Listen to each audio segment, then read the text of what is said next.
ओम शांति। 15 अप्रैल 1981 अव्यक्त मुरली। आप लोगों की विशेष सेवा कौन सी है? जैसे इस पुरानी सृष्टि और हिस्ट्री में है, पहले जमाने में पंछियों द्वारा संदेश भेजते थे, जो संदेश देकर फिर वापस आ जाते थे। आपकी सेवा कौन सी है? वह पक्षियों द्वारा संदेश भेजते थे, आप पंछी बनकर संदेश देते हो। आप संकल्प शक्ति द्वारा किसी भी आत्मा के प्रति सेवा कर सकते हो। संकल्प का बटन दबाया और वहां संदेश पहुंचा। जैसे अंतवाहक शरीर द्वारा सहयोग दे सकते हैं, वैसे संकल्प की शक्ति द्वारा अनेक आत्माओं की समस्या का हल कर सकते हो। अपने श्रेष्ठ संकल्प के आधार से उन्हों के व्यर्थ व कमजोर संकल्प परिवर्तन कर सकते हो। यह विशेष सेवा समय प्रमाण बढ़ती रहेगी। समस्या ऐसी आएगी जो स्थूल साधन समाप्त हो जाएंगे। फिर क्या करना पड़े? इतना ही स्वयं के संकल्पों को पावरफुल बनाना है, जो उसका प्रभाव दूर तक पहुंच सके। जितनी पावर ज्यादा होती है तो दूर तक फैलती है। जो संकल्प में भी इतनी शक्ति आ जाएगी जो आपने यहाँ संकल्प किया और वहां फल मिला। जैसे बाप भक्ति का फल देते हैं, वैसे आप श्रेष्ठ आत्माएं परिवार में सहयोग का फल देंगी और उस फल का भिन्न भिन्न अनुभव करेंगे। यह भी सेवा आरंभ हो जाएगी। 15 अप्रैल 1981 की मुरली। बाबा कह रहे हैं कि अभी विशेष कौन सी सेवा करनी है? संकल्पों की सेवा करनी है। जैसे उस पुरानी दुनिया और पुरानी हिस्ट्री में, इतिहास में क्या दिखाते हैं? कबूतर द्वारा पहले जमाने पंछियों द्वारा संदेश भेजते थे, फिर संदेश देकर वो वापस आ जाते थे। आपकी सेवा कौन सी है? वो पंछियों द्वारा संदेश भेजते थे, आप संकल्प शक्ति द्वारा किसी भी आत्मा के प्रति सेवा कर सकते हो। तो संकल्प शक्ति से क्या क्या होता है? सबसे पहली बात तो यहाँ बताई है कि किसी भी आत्मा की सेवा की जा सकती है। संकल्प का बटन दबाया और संदेश वहां पहुंचा। उदाहरण दिया, जैसे फरिश्ते रूप में सूक्ष्म शरीर से सेवा की जा सकती है। एक है सूक्ष्म शरीर द्वारा सेवा, वास्तव में वो भी संकल्प की ही सेवा है। वो भी तो संकल्प ही कर रहा है कि मैं सूक्ष्म शरीर धारण करके कहीं जा रहा हूँ। जैसे अंतवाहक शरीर द्वारा सहयोग दे सकते हैं, वैसे संकल्प की शक्ति द्वारा अनेक आत्माओं की क्या कर सकते हो? समस्याओं का हल कर सकते हो। उन्हों के व्यर्थ व कमजोर संकल्प परिवर्तन कर सकते हो। यह विशेष सेवा समय प्रमाण बढ़ती रहेगी। समस्याएं तो ऐसी आएगी जो स्थूल सभी साधन समाप्त हो जाएंगे। फिर क्या करना पड़ेगा? स्वयं के संकल्पों को पावरफुल बनाना पड़ेगा, जो उसका प्रभाव दूर तक पहुंच सके। समय और स्थान की सीमा संकल्पों को नहीं है। समय और स्थान की जो बाउंड्री है वो संकल्प को नहीं है। जितना पावर ज्यादा होती है तो दूर तक फैलती है। तो संकल्प में भी इतनी शक्ति आ जाएगी जो आपने यहाँ संकल्प किया और फल वहां बटन दबाया और संदेश पहुंचा।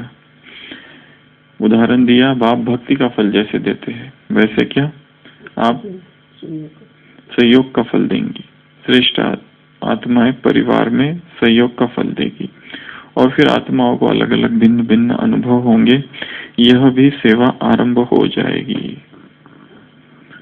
तो ये जो सेवा बाबा करने को कह रहे हैं, कौन सी सेवा है ये? संकल्प की सेवा। किस तरह के संकल्पों की आवश्यकता है? समर्थ संकल्पों की।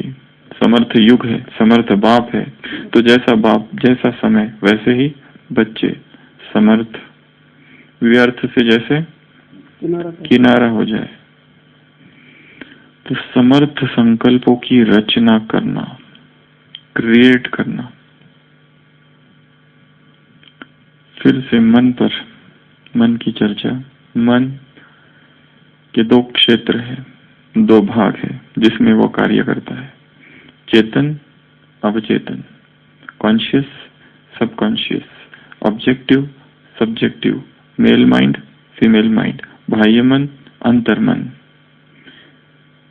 यथार्थवादी मन कल्पनावादी मन, सुषुप्त, एक जागृत एक सुषुप्त। दो मन नहीं है, मन एक ही है, परंतु कार्य करने के क्षेत्र अलग अलग है। चेतन मन पर, चेतन मन में जो भी सोचा जाता है और लंबा समय सोचा जाता है, आदतन सोच, वो धीरे धीरे अवचेतन में आ जाती है, वो अवचेतन की आदतन सोच बन जाती है। और जो भी चीज अवचेतन तक पहुंच जाती है फिर वो कार्य में आने लगती है, साकार होने लगती है, वो चाहे झूठी हो या सच्ची। क्योंकि अवचेतन मन के सिद्धांत में एक सिद्धांत है कि वो कभी भी डिबेट नहीं करता, बहस नहीं करता, तर्क वितर्क नहीं करता, वाद विवाद नहीं करता। जो भी उसे दिया जाए उसे वो स्वीकार करता है और उस पर कार्य आरंभ कर देता है। यह अवचेतन मन के सिद्धांत है। विरोध न करना, डिबेट न करना, मजाक उसे समझ में नहीं आती। मजाक में भी अगर किसी को कह दो कि तुम मूर्ख हो और वो उसे स्वीकार कर ले कि हाँ मैं मूर्ख हूं, तो धीरे धीरे वो वैसा ही बनने लगेगा। जैसे छोटे बच्चों को माँ बाप कहते हैं ना, तुम तो नीरा एकदम मूर्ख हो, बुद्धू हो, तुमको कुछ भी समझ में नहीं आता है, परंतु वो धीरे धीरे अवचेतन तक चला जाता है। जो भी हमारी बाधाएं हैं, सब बाधाएं हमारी ही निर्मित है। संकल्प की एनर्जी भाग्य की एनर्जी है, अव्यक्त महावाक्य है, बहुत ही पावरफुल वाक्य है बाबा का। संकल्प की एनर्जी भाग्य की एनर्जी है। जैसा संकल्प हम करेंगे वैसा ही भाग्य निर्माण होगा। कोई ये सोचता है कि मैं ये कर नहीं सकता, ये मेरे से नहीं होगा, ये तो दूसरे ही कर सकते हैं, मेरी इतनी बुद्धि नहीं है, मेरे को इतना याद नहीं रहता है, मैं क्या करूं, मेरी इतनी क्षमता नहीं है, कैपेसिटी नहीं है, कुव्वत नहीं है, ये मेरी क्षमता के बाहर का है। ये जो संकल्प है, इसी संकल्प ने बाधा बनाए रखा है। ये भाषा मैं नहीं सीख सकता, ये भाषा मेरे लिए बहुत कठिन है, ये विषय मेरे लिए बहुत कठिन है, ये मेरी समझ से बाहर है, मैं हिंदी बोल नहीं सकता, मैं कमेंट्री कर नहीं सकता, कर नहीं सकती, मैं मुरली का रिवीजन कर नहीं सकता, कर नहीं सकती, मुझे तो किताब सामने चाहिए, बिना देखे तो मैं बोल नहीं सकता, बोल नहीं सकती। मेंटल ब्लॉकेजेस है सारे के सारे। और लंबा समय इन्हीं विचारों में रहने के कारण अवचेतन ने उन्हें स्वीकार किया है और अवचेतन अपनी सारी शक्तियां लगा देता है फिर उन्हें साकार करने के लिए। वो वैसा ही होगा जैसे तुमने सोचा था। सोचते मैं बहुत गरीब हूँ, मैं बहुत गरीब हूँ, क्या करूँ, पैसे मेरे पास नहीं है।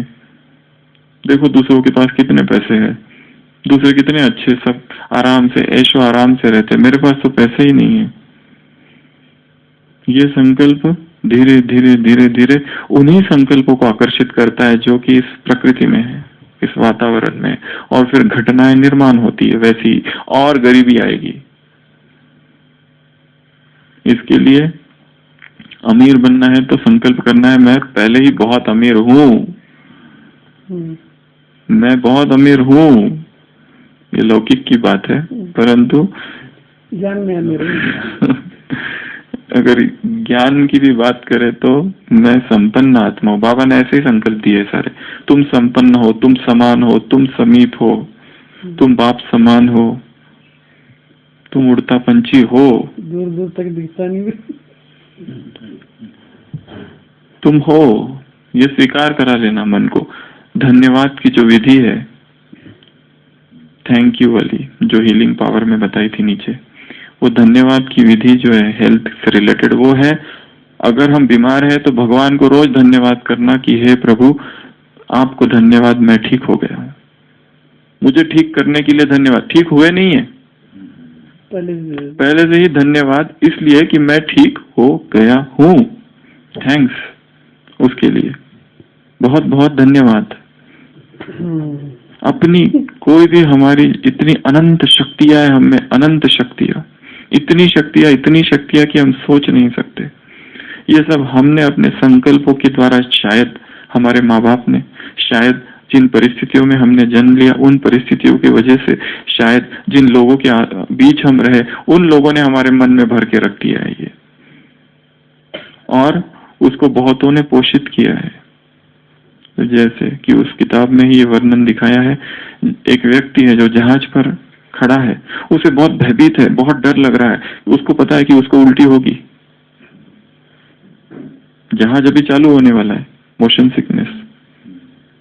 और दूसरा आके कहता है उसको, ऐसा लग रहा है तुमको देखकर कि तुमको उल्टी होने वाली है, उसको, और वो स्वीकार कर लेता है। अब कोई व्यक्ति है, उसे भाषण करना है और बहुत डरा हुआ है, इतना डरा हुआ है कि पता नहीं, इतनी बड़े लोग सामने बैठे हैं, कैसे भाषण करेंगे। दूसरा आके कहता है मुश्किल है तुम्हारा तो आज तो, क्योंकि ये लोग तो ऐसा है कि थोड़ा भी इनको पसंद नहीं आए तो सीधा हंगामा करते हैं, शोर करते हैं, फेंकना चालू कर देते कुछ कुछ, तुम्हारा तो मुश्किल है, और डर जाता है वो। पहले से ही चेतन मन दो प्रकार के सुझाव है, ऑटो सजेशन, हेटेरो सजेशन, आत्म सुझाव और बाहरी सुझाव। हम एक सुझाव अपने आप को देते हैं, दूसरे आकर हमको सुझाव देते हैं, दूसरे आके डराते हैं। ऐसा लग रहा है, एक्चुअली कोई डरा नहीं सकता हमको, पर हमारा ही मन पहले से डरा हुआ है। हमको कोई बीमारी हो जाती है छोटी सी, दूसरा आके कहता है ये उसको भी हुई थी, बाद में तो बचा नहीं वो, कैंसर निकला वो, कैंसर की बीमारी से बहुत भयभीत रहते हैं लोग। थोड़ी बहुत गांठ दिखी और किसी ने बता दिया ये कैंसर है, तो गए, वो दूसरी बात है। इसके लिए वो दूसरी बात है। जैसे यही उदाहरण लिया जाए कि व्यक्ति ने स्वयं को समझा दिया, आत्म सुझाव दिया कि कुछ नहीं होगा, और दूसरा कितना भी उसको कुछ कहे अपोजिट, तो वो चेतन मन उसे स्वीकार नहीं करता है। पहला चेतन मन उसे स्वीकार करता है, चेतन मन ने जिसे स्वीकार कर लिया वो सीधा अवचेतन में चला जाता है। फिर लंबे समय तक स्वीकार करते रहे चेतन, तो धीरे धीरे वो अवचेतन का हिस्सा बन जाता है।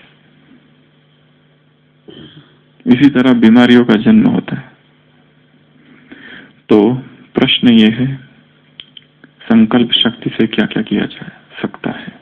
सबसे पहले तो बाबा ने 2-3 बातें यहाँ कह दी है कि किसी भी आत्मा के प्रति सेवा कर सकते हो, संदेश भेज सकते हो, अर्थात टेलीपैथी, इंग्लिश में जिसे टेलीपैथी कहते हैं। यहाँ बैठो और दूसरी आत्मा को संदेश भेजो, और वो आत्मा को संदेश पहुंच गया। कुछ भी संदेश, वो कहीं पर भी हो, किसी भी जगह हो इस संसार में, कोई बैरियर नहीं है, समय का बैरियर नहीं है, कोई भी बैरियर नहीं है। अगर इतनी दृढ़ता से, वो आज के स्लोगन में भी कहा ना, दृढ़ता हो तो सफलता की माला है गले में, तो दृढ़ता अगर हो उतनी संकल्पों में, तो वो पहुंचेगा उस आत्मा तक। एक दूसरा कहा, किसी की भी समस्या हल कर सकते हो। एक है फोन लगाना उसको बार बार, वो उधर से अपनी समस्या सुनाए, हम उधर से हल बताए। वो कुछ सुनता है, नहीं सुनता है, कितना सुनता है पता नहीं, सुनने में भी तो कंसंट्रेशन चाहिए। अभी भी यहाँ हम बैठे हैं, जरूरी नहीं कि सब सुन रहे, मन तो भटक रहा है यहाँ, अभी अभी कहाँ कहाँ जाके आ जाता है, इधर गया क्या आया, उधर जाके आया। जरूरी नहीं है कि जिस क्रम से सुनाया जा रहा है उसी क्रम पर ध्यान है। बीच बीच में सुनने में भी, सुनना भी एक आर्ट है, सुनना भी साधना है, सुनना एक बहुत बड़ी साधना है। कैसे सुना जाए, उसी भाव में स्थित होकर, जिस भाव में सुनाया जा रहा है। बाबा सुनाता है, जरूरी थोड़ी ना सब सुन रहे।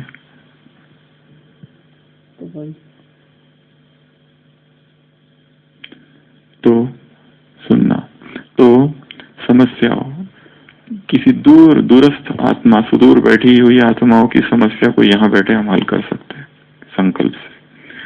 ये हो गया दूसरा। तीसरा, व्यर्थ और कमजोर संकल्प को समाप्त कर सकते हैं। ये 3 बातें इस पैराग्राफ में बताई है। अभी बताओ बाकी 25 बातें जो संकल्प से हो सकती है। संकल्प शक्ति से क्या किया जा सकता है? बीमारी समाप्त की जा सकती है। कोई भी बीमारी, सबसे पहले हेल्थ, हीलिंग हो सकती है संकल्प से। अपनी भी हीलिंग और दूसरों की भी हीलिंग। दूसरों की भी बीमारी हम ठीक कर सकते हैं, स्वयं की भी कर सकते हैं।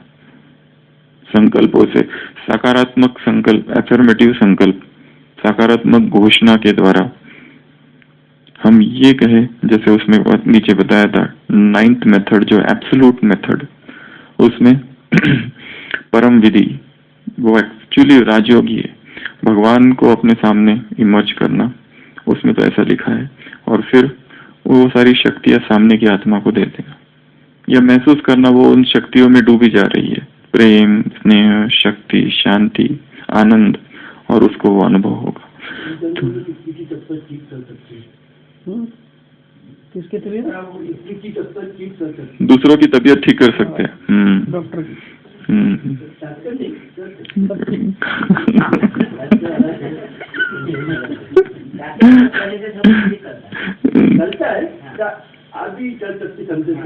हाँ, तो हम स्पिरिचुअल हीलर बन सकते हैं।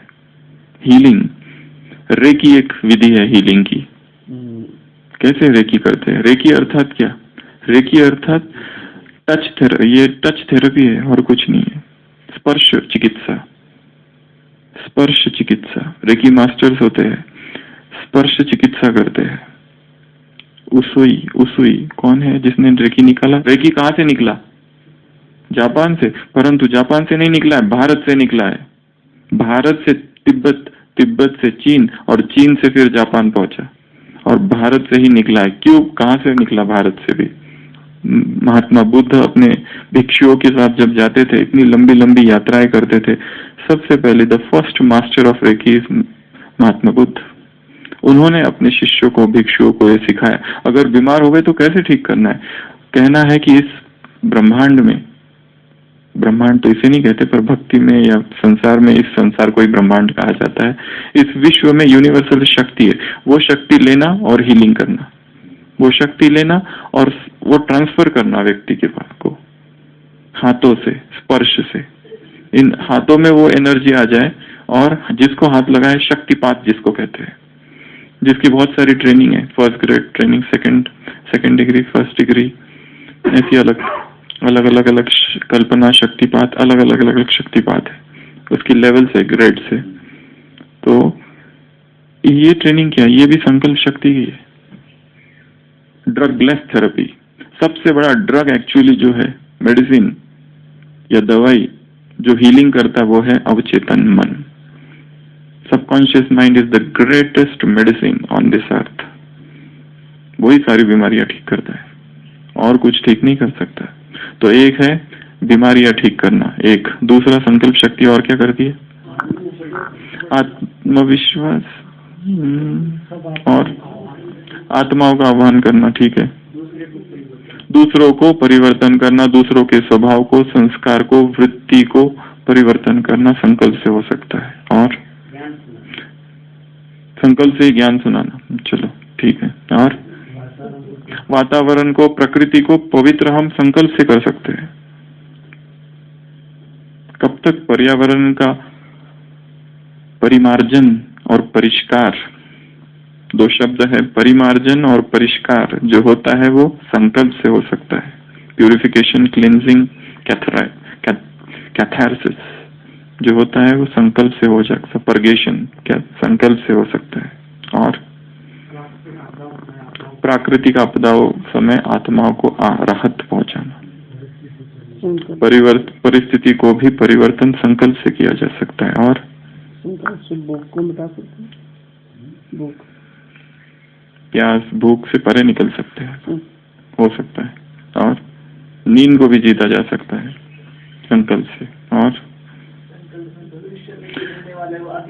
वो भविष्य में जो मिलने वाला अभी मिल जाता है, जो कहा ना भाग्य की एनर्जी है। और संस्कार को परिवर्तन कर सकते हैं, वेरी गुड।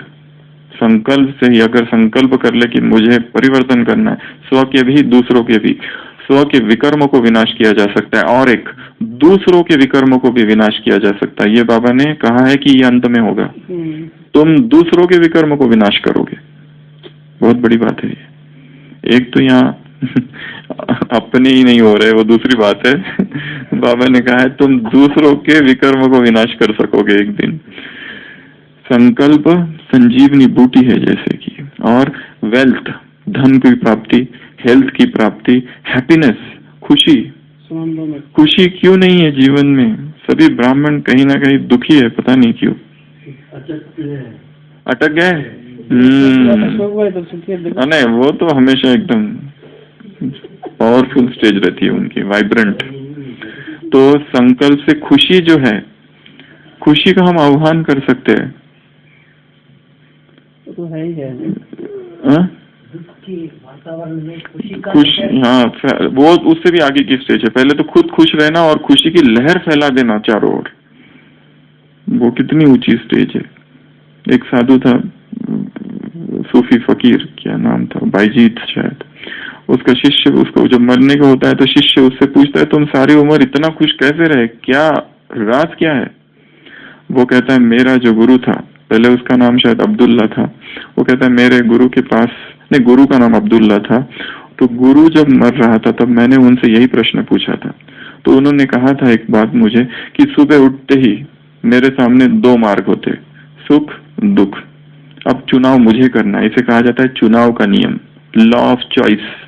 क्या चुनना है तुम्हें? दुख चुनना है, दुख चुन लो, सारे दिन भर दुखी रहो। वही परिस्थितियां आएगी, सोचते रहो दुख के बारे में, सोचते रहो ये दुनिया के सब मुझे दुख देते हैं, सब मुझे धोखा देते हैं, कोई भी अच्छा नहीं है। दुख दुख दुख दुख दुख और दुख। इसे कहा जाता है लॉ ऑफ चॉइस। जैसा हम चुनेंगे, तो वो गुरु कहता है मैंने हमेशा खुशी को चुना सुबह उठते ही। हमारे ऊपर हम क्या चुन रहे हैं। तो ये एक बात। और क्या हो सकता है संकल्प शक्ति से? तीनों लोक की सैर हो सकती है। और क्या हो सकता है? अंतवाक शरीर धारण कर आत्माओं की सेवा कर सकते हैं दूर दूर जाकर। और क्या कर सकते हैं? सफलता प्राप्त कर सकते हैं संकल्प से। किसी भी प्रकार की सफलता, चाहे लौकिक चाहे अलौकिक, पुरुषार्थ में चाहे संसार में। कोई भी एग्जाम पास करना, लौकिक परीक्षा, पढ़ाई कर रहे हैं, IAS की पढ़ाई कोई कर रहा है, तो एक विजन बना दे कि मुझे करना है, और वो हो जाएगा। वो अनुरिमा, सबसे बड़ा उदाहरण तो अनुरिमा का है। 2011 में जो ट्रेन में दुर्घटना हुई, कोई सोच भी नहीं सकता कि इतने कम समय में 2013 में माउंट एवरेस्ट पहुंच गई। कैसा है? कोई पैर वाला व्यक्ति नहीं कर सकता, उसने कर दिखा। सोचा, उसने कभी स्वप्न में भी नहीं सोचा होगा जब लखनऊ से निकली दिल्ली के लिए कि ऐसी दुर्घटना होगी जिससे वो गिरेगी नीचे और पैर कट जाएंगे। असंभव को संभव कर दिया। दूसरा, हेलन केलर, दृष्टिबाधित, बचपन से ही अंधी, और उसकी जो टीचर थी एनी सुलिवन, कितना कार्य किया उसने उसको पर। इतना, एक मूवी है इंग्लिश में, मैं कहूंगा सबने देखनी चाहिए, द मिरेकल वर्कर। वो टीचर, उसके पिता और माँ, जो छोटी बच्ची होती है हेलन, वो तो छोड़ ही देते। इतनी टेंटर टैंट्रम्स, इतनी चिड़चिड़ापन, इतना चिड़चिड़ापन करती है वो कि खाने के लिए बैठती है, सारा इधर उधर फेंक देती है, इधर जाती है, सब बिल्कुल किसी की भी नहीं सुनती है। और जब उसकी ये टीचर आती है उसको सिखाने के लिए, इतना गुस्सा करती है टीचर पर भी, टीचर को मारती है, कभी इंक फेंक देती है उसके पूरे कपड़ों पर वो हार नहीं मानती है टीचर। वो कहती है मैं इसको सुधार के रहूंगा, इस लड़की को, चाहे कुछ भी हो जाए। एक एक जबरदस्ती उसको सिखाती है और अंत में वो सीख जाती है। Helen Keller. और वो जो मूवी है मिरेकल वर्कर, इंग्लिश में मूवी है, बहुत ही जबरदस्त। ये भी हो सकता है। तो ऐसी दृष्टि बाधित आत्मा, उन्होंने भी अपनी संकल्प शक्ति से क्या नहीं कर दिया। वैसे ही महाराष्ट्र में एक संत हुए हैं गुलाब महाराज। अमरावती के पास एक छोटा सा गांव है मधान। ऐसा व्यक्ति जो कि 9 महीने का जब था, कोई गलत दवाई दे दी गई, अंधा हो गया, जन्मांध ही कहेंगे उसे। 34 साल की उम्र में शरीर छोड़ दिया। इस 34 साल की उम्र तक उन्होंने जो कार्य किया, शायद ही कोई इस इतिहास में किसने किया होगा। 133 किताबें लिखी, ऐसी कमेंट्री, एक नवीन मधुराद्वैत नाम की नवीन फिलॉसफी की स्थापना की। वो स्वयं को ज्ञानेश्वर कन्या, संत ज्ञानेश्वर है उनका, जैसे उनको 21 साल की उम्र में साक्षात्कार हुआ था, एक चित्र बनाया था, वो चित्र अभी भी आनंदी महाराष्ट्र में रखा हुआ है। तो ये जो व्यक्ति था इतना प्रतिभावान, उनको प्रज्ञा चक्षु कहा जाता है। प्रज्ञा चक्षु, प्रज्ञा ये शब्द बहुत ऊंचा शब्द है, बुद्धिमान नहीं। एक होता है बुद्धिमान, बहुत सारा स्टडी करो और बुद्धिमान बन जाओ। प्रज्ञा, प्रज्ञा का कोई हिंदी ट्रांसलेशन तो है ही नहीं, हिंदी में भी दूसरा कोई शब्द नहीं है, संस्कृत का शब्द है प्रज्ञा चक्षु। मतलब वो प्रज्ञा, वो एक आय, उन्हें इंटेलेक्चुअल आय प्राप्त हुई थी, किसी भी किताब को पढ़ सकते थे, कोई भी लैंग्वेज में और कोई भी किताब को पढ़ सकते थे। इतने सारी उन्होंने सब पर कमेंट्रीज लिखी है। स्पेंसर और डार्विन की थियोरी पर अपनी टीका टिप्पणियां लिखी है। वो मतलब कौन सी आय उनको बस थी, आंख से तो कुछ भी नहीं दिखता था। स्त्रियों की तरह कपड़े पहनते थे, वो साड़ी और वो कुमकुम लगा देते, क्योंकि स्वयं को स्त्री समझते थे और कृष्ण को पति। बाद में शरीर में भी परिवर्तन हुआ था उनके फिर। तो दृष्टि बाधित थे परंतु हार नहीं मानी। पर ये तो कोई दूसरी ही बात थी, आंख नहीं, ब्लाइंड। वैसे ही John Milton, he was also blind. पिछले 22 साल कितने बड़े बड़े लेखक विदेश का। ऐसे संसार में ये जो आज तो हमको, क्योंकि दृष्टि बाधक को सकाश देनी है, जैसे सूरदास को ही ले लो, भारत के सूर सागर लिखा, इतनी बड़ा ग्रंथ, जो ग्रंथ लिखा गया है सूर सागर, कितनी सारी बातें उसमें है। तो कहने का भाव, संकल्प शक्ति बहुत कुछ कर सकती है और किसी भी स्वप्न को हम साकार कर सकते हैं। और ये जो बुढ़ापा है ना, कई लोग जैसे बुढ़ापा आता है तो ये संकल्प की दुखी कर देता है, मैं बूढ़ा हूं, मैं बूढ़ी हूं। हमेशा to stay young forever संकल्प शक्ति से हो सकता है। हमेशा हम यंग रह सकते हैं। कोई भी आदत को परिवर्तन कर सकते हैं, निगेटिव हैबिट्स को पॉजिटिव कर सकते हैं, कोई भी चीज का अनुभव कर सकते हैं। जैसे कितनी भी गर्मी है, हम ठंड का अनुभव संकल्प से कर सकते हैं। तिब्बत हीट योग, जैसे तिब्बत में है हीट योग, बर्फ में सोते हैं निर्वस्त्र वहां के योगी और पसीना आता है उनको, उसको हीट योग कहते हैं, क्योंकि संकल्प करते हैं उस बर्फ में कि मुझे बहुत गर्मी हो रही है। सम्मोहन क्या है? आत्म सम्मोहन है ये, सेल्फ हिप्नोसिस, उससे ये भी हो सकता है। और शक्तिशाली वायुमंडल बना सकते, स्वयं भी शक्तिशाली बन सकते, असंभव कार्य संभव कर सकते हैं। और शत्रु मित्र बन सकता है। जितने भी इन्वेंशंस हुए, कैसे हुए, वो भी संकल्प। उन्होंने सबसे पहले वो मन की आंखों में देखा, जिसको विजुअलाइजेशन कहते हैं। विजुअलाइज करना, वो चीज को ऐसा विजुअलाइज करना, डिटेल में विजुअलाइज करना, देखना एक एक चीज, ये रंग का है, ये कलर डाला हुआ है, जो हमें बनना है वो, जैसा हमें बनना है। क्रिएटिव विजुअलाइजेशन, क्रिएटिव इमेजरी, जिसको कहते हैं विजुअलाइजेशन। देखना, a picture is worth 1000 words. एक चित्र होता है और 1000 शब्दों से भी बड़ा है चित्र। तो चित्रों का निखिलेश भाई बहुत ज्यादा महत्व है। निखिलेश भाई के चित्र हमने देखा, जिन सेंटरों में गए थे सब जगह लगे हुए। ये तो जानते भी नहीं होंगे आपके चित्र कहाँ कहाँ जा रहे हैं। जो चित्र बनाते हैं वो ऐसे ऐसे छोटे छोटे गांव और वहाँ के चित्र, वहाँ के सेंटर्स में भी हमने देखा कि लगे हुए हैं। हमने कहा निखिलेश भाई यहाँ कहाँ से आ गए? तो चित्र जो होता है, एक कलाकार उसको अपने संकल्पों से तैयार करता है।